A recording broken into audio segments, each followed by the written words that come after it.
আপনি কি জানেন মাসিক কত টাকা আয় না করলে আপনি গরিবের লিস্টে ঢুকে যাবেন? বাংলাদেশ ব্যুরো অফ স্ট্যাটিস্টিক্সের হিসাব অনুযায়ী একজন মানুষের মাসিক আয় যদি ৩৫০০ থেকে ৪০০০ টাকার নিচে হয় তাকে দারিদ্র্যসীমার নিচে ধরা হয়, আর মাসে ২৩০০ থেকে ২৫০০ টাকার মতো আয় করলে তাকে চরম দরিদ্র বলা হয়।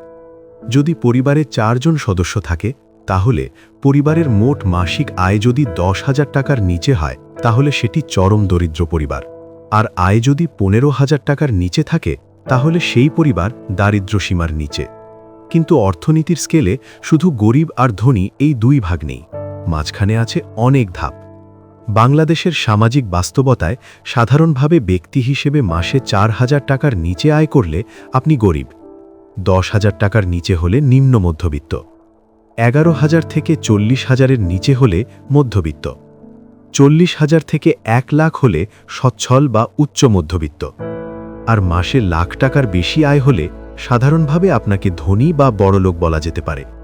তবে আন্তর্জাতিকভাবে ধনী মানুষকে সাধারণত আয় দিয়ে নয়, মোট সম্পদ দিয়ে মাপা হয়, যাকে বলে নিট সম্পদ।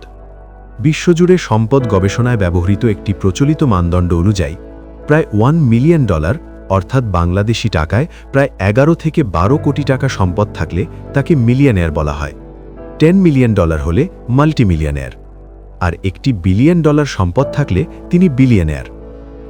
এই অর্থনীতির স্কেলটা দেখলে বোঝা যায় নিচের দিকের ধাপগুলোতে মানুষের সংখ্যা সবচেয়ে বেশি, আর বড় কোনো অর্থনৈতিক ধাক্কা যেমন যুদ্ধ, তেলের দাম বৃদ্ধি বা খাদ্যের মূল্যস্ফীতি এই নিচের স্তরের মানুষদেরই সবচেয়ে দ্রুত দারিদ্র্যসীমার নিচে ঠেলে দিতে পারে।